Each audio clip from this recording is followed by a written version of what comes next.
officer, lagi na Lilian o ni Eric.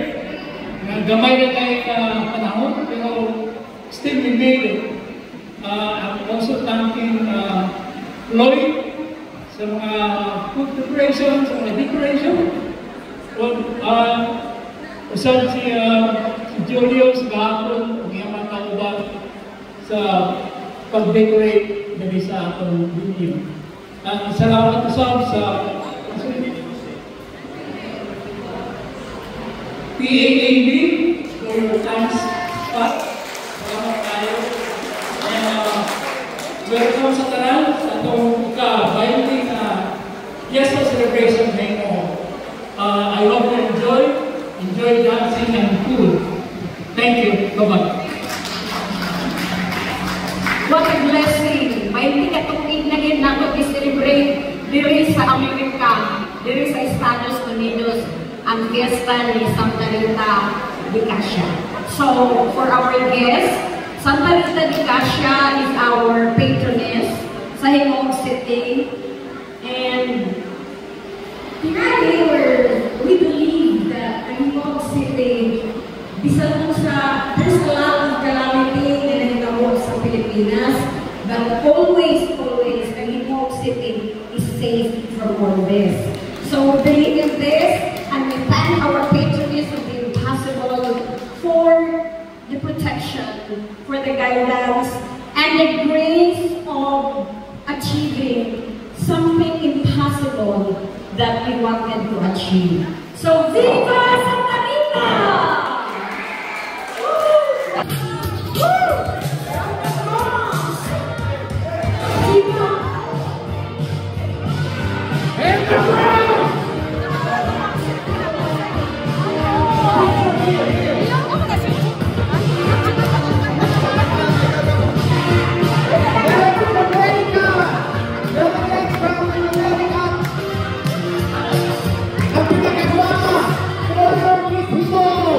Ready?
Helga Joman.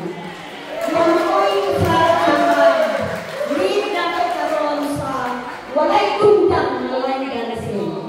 Playing from Matilda and Pili. Daghan kayo guys.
Virginia.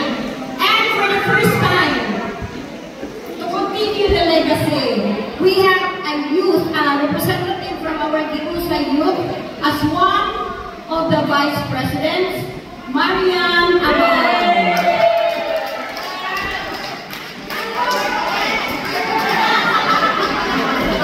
Kinahanglan na cute kay wala puti na natin mga buho. For the secretary, ilang kong ipugos. So, masugot na lang ako. Treasurer, si Lucille, our very effective. Treasurer forever. Wag pa na human. Pain na patanan. And then our auditor, ang kong pugos maghapon-hapon. We have Eric Velasco. And for our PRO, we have Julius Amaro. And our board, but our director, our advisor, our past president, hindi pa past July, Adonis Villarampa. Okay, this is not planned. So our inducting officer is Miss Nora Galleros. Siya rin ang nagpuna sa Kusa. Ipugos ko na ako siya karon. First, good afternoon everyone. We thank you for coming and supporting Gibusa consistently. So, we have now a new set of officers for beginning July 1st. So, si Adonis has been in office for 4 years. So, it was meant to be for a year or two, but of course, he graciously extended his office till June 30 of 2025. So, we thank you. We thank you so much for the generosity of time and efforts. So, for now, in the presence of members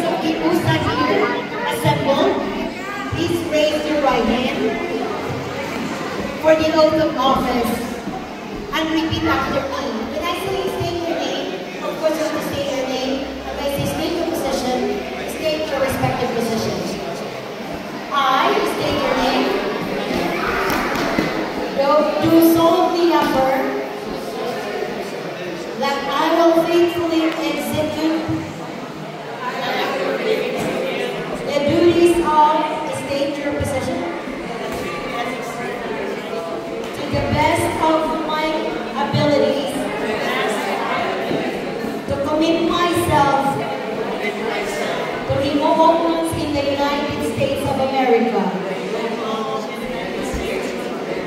and uphold its bylaws. That I take this obligation freely